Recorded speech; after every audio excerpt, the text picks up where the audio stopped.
Good afternoon, everyone. I hope this has been exciting for all of you. I'm the CEO and co-founder of Apelab, and our mission is to train the next generation to become XR makers. Educators today are really looking for ways to innovate in the way they teach students, to foster collaboration, creative thinking, learning by doing, and immersive technologies are really an amazing fit for that.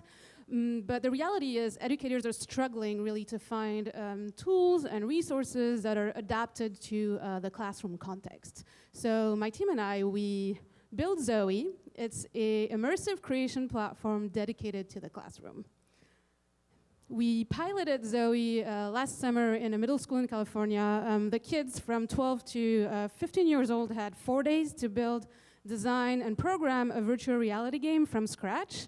It was a huge success. The faculty was really proud of what they've been able to do, and more importantly, the parents were really the most excited about all of this. And that pilot really helped us shape what is needed and what Zoe should do. So what we're providing is a lot more than tools. We help the schools acquiring hardware. We help with training the faculty through personal development modules. And for the kids, we have 2 tools, a Unity plugin and a virtual reality app, both of which allowing the kids to visually program a whole experience from scratch. It's used not only in STEM classes, but also great for art, social impact, history, anything that requires the kids to be creative, to build a story or a narrative, and basically learn how to create an experience.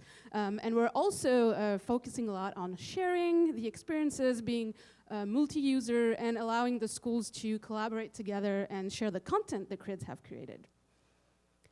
So this is a little video that might run or not.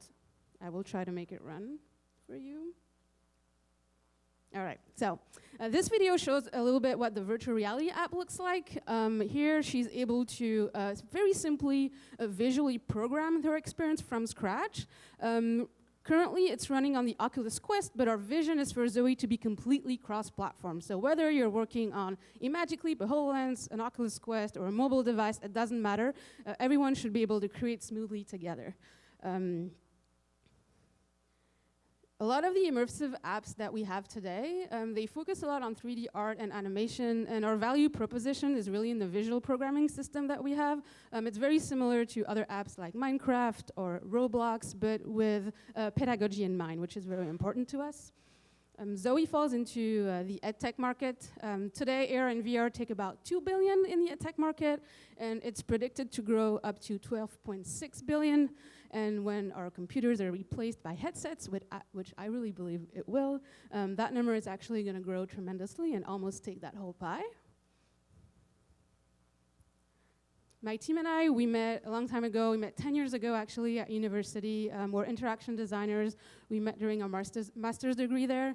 We actually started building those tools for ourselves because we had a deadline and we had an immersive project in place. And that project landed us our first contract with Google and started the company. So these tools have been around for a while. We have a very diverse team working with us, and we've added also advisors to Apelab over time. Some of them very well known in the VR space. We added new ones in the edtech space as well, and they're really supportive and helping us shape what Zoe is going to look like. We launched a free beta in 2018. We had over 1,000 subscribers. That was for our Unity plugin. A majority of them were teachers and educators. And today we're selling packages to schools. So we have a variety of schools in California and in New York that have signed up. And this is our focus now for the next also 3 months is getting those packages out. So we're starting to sell and getting the schools to create things and content. We're license-based, so we sell a yearly license. Average price is $300 a year for a class. A typical budget for a class would be $2,000 per class, so we take about 20% of that budget, which is reasonable and what they would expect. We have different strategies. We're going to sell to districts by working with our hardware partners. We've been working with them for a long time, and we'll be able to bundle Zoe directly inside the headset, and they will take care of selling it to the district directly. What we're focusing on now is selling directly to teachers and schools. And the last bit is about the teacher training software that we're, modules that we're putting up together. So these should be available also in libraries and institutions. And the goal is that anyone who needs to be trained in VR and AR creation could get through that very quickly and be able to teach after that. So the company has been around for 6 years. We were founded in 2014. We generated over 2.5 million in revenue, and we got also a lot of grants. We closed a pre-seed round of $450,000 last year with HTC and Alpana Ventures. And then starting probably around February, March, we're raising a $1.5 million round to help us with growing Zoe into the schools in the US primarily, and in China after that. So we have demos over there if any of you are interested in building something today, and I hope to see you there. Thank you.